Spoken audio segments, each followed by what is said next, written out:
Here are the steps I'm taking that I recommend you take as well. If you want to save money in 2024, stop throwing food, shampoos, cleaners away because you bought them 5 years ago and didn't use them, and then get to the point where your entire storage room is like a fort of toilet paper. Hi, my name is Christine, and I have not purchased toilet paper in over a year. That's good. One less thing. I don't have a problem. You have a problem. Okay, that's a lie. I might have a problem. We haven't met before. I am a wife to a dude. I've been married for 20 years. I'm also a mom to 4 kids. One's recently moved out. I don't want to talk about that. And I do have 3 teenage sons still at the house. I love saving money, and I'm a big fan of long-term food storage and prepping for an emergency. I did a video in January of 2023. If you want to do that math, you'll notice that was a really long time ago. Actually, that was last year. About the 100 things I would not be buying in 2023. One of those things was toilet paper. Do you remember a couple of years ago when you couldn't find this stuff? So when it came back, I bought a case every time I went. That ended up being way too much toilet paper. Even though I made the goal of not buying toilet paper until all the toilet paper ran out, I did not run out in 2023. That means I made major mistakes in calculating the amount of stuff my family needed. And this is what leads to food waste, expired products, and things we have to throw in the garbage, which means we're not actually saving money, we're wasting money. You'll also notice in this pile, paper towels. I have not purchased paper towels in over a year. Here's what I learned. I bought paper towels because, I don't know, people tend to buy those things, and I was like, oh, this sounds good, but I didn't think about the type of person that I am, and I'm the type of person that doesn't really use paper towels that often. That just means I don't clean that much. I like her. Okay, not really. I clean with rags and not paper towels, so these have been sitting here for almost 2 years. When was the last time you took an inventory of what you have, made note of what was expired and what you thought you were going to use, but you didn't? So if you find yourself overbuying at a store like Costco, you walk out and you're like, oh my gosh, I didn't mean to spend that much money. And then you come home and you have stuff like this. And then you find your food is expiring and you don't buy toilet paper for a year. You probably need to take a few steps back and change our approach a little bit. First of all is to recognize what your family actually uses. This involves taking a deep inventory of what you have, your pantry, your refrigerator, and yes, even your freezer. This can include cleaning products, the 50 Bath and Body Works hand soaps you bought on Black Friday. Yes, the toilet paper. Yes, the paper towels, the Ziploc bags, the pasta sauce, and whatever else it is that you happen to buy. During this process, we are not judging what we've done in the past. We're just gathering data so we can change our habits moving forward. This is an anger-free zone. To help you out, I will leave a little handy dandy free printable for your inventory needs down in the doobly-doo below, so you can take inventory and begin our journey of saving money and stop overbuying. The great thing about taking inventory is that it refamiliarizes you with what you already have. My mom did this very, very recently. She inventoried her very large chest freezer in the basement. She had ground beef on her shopping list for when she was about to go to the store. After she did inventory, she realized she had 30 pounds of ground beef that she forgot about, especially in a place like this, a place like a chest freezer, where things kind of get lost at the bottom and you don't realize what you have. One way to combat huge purchases of bulk meat and then losing them in your chest freezer is to use a service like GoodChop. GoodChop is sponsoring today's video. Let me tell you about them real quick. GoodChop offers fully customizable, high quality meat and seafood delivered directly to your door on your schedule. The products are vacuum sealed, so the quality is top notch. I've never had one get freezer burn or anything like that. And you don't have to waste time searching for the best deal for quality cuts that don't cost a fortune. GoodChop's price per meal starts at only $3.74. I love that they have something for absolutely everybody. There are over 60 high quality cuts, 100% grass-fed ribeyes, filet, that's my favorite, wild-caught salmon, free-range organic chicken breast, bacon. All products are sourced from the USA. So by using GoodChop, you support local family farms and independent ranchers right here in the US. GoodChop especially prides itself on sourcing meat that comes with no antibiotics or added hormones ever, and they do offer a 100% money back guarantee. Now that's my kind of deal. Okay, if you want to try them out and get a discount, all you have to do is go to goodchop.com/YouTube, use the code FrugalFitMom120. The code is FrugalFitMom120 to get $120 off across your first 4 boxes. First link down in the doobly-doo below. I will talk about this more later in this video, but my 14-year-old son just got braces, so I will be utilizing GoodChop's bacon, the thick cut bacon, to make my specialty loaded baked potato soup, because he can't chew right now, right? Needs something soft, and this bacon is gonna give it the piece de resistance. So it was awesome of GoodChop to hook me up with a box so I could have this amazing quality bacon to put in this soup for my poor son with the braces. If you know, you know. Now that we've done inventory and you know what you don't need to buy, it's time to start making a meal plan based on what you already have as well, which reduces the amount of food that you have coming up against the expiration date. Make sure that you don't throw away a ton of food, or that you get to a point where it just doesn't taste as good. And in doing this, it drastically reduces your grocery bill. I've been doing this myself in 2024 so far because I wanted to kind of use up what I had.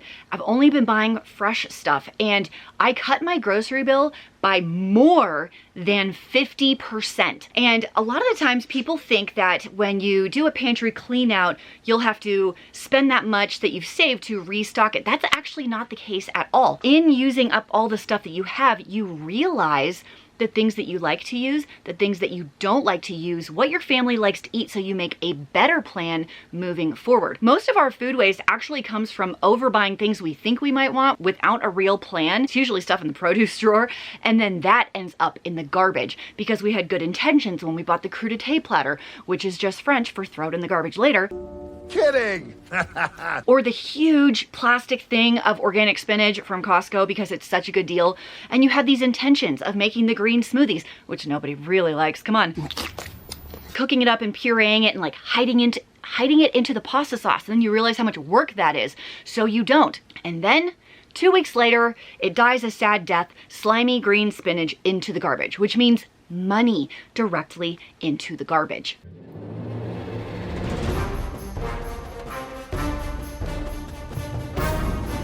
Vaults over a lamppost.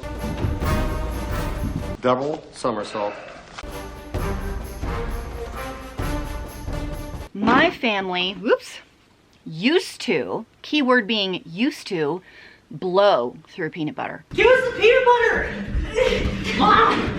This is just a lesson in acknowledging the fact that your family's needs change over time. You go through different seasons. We would go through one of these in a week. So when they were 99 cents, I'd buy 12 or 24 because we were gonna use them. Something happened in the last 2 years. My family kind of stopped eating so much peanut butter. Peanut butter is like low-key so last year. No cap. And so now I have an excess of peanut butter right here.